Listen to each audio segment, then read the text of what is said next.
अस्सलाम वालेकुम नाजरीन। आज 30 सितंबर है। दुनिया का सबसे बदतरीन ट्रैफिक में पहले नंबर पे जो शहर है वो है लागोस, जो कि अर्जेंटीना का शहर है।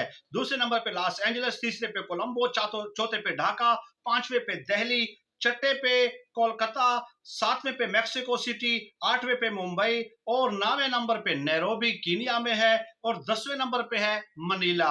यानी कि जो टॉप 10 बदतरीन ट्रैफिक के लिहाज से जो शहर हैं, उसमें तीन शहर जो है वो इंडिया के शामिल हैं। दिल्ली है और इसके अलावा कोलकाता है और मुंबई है।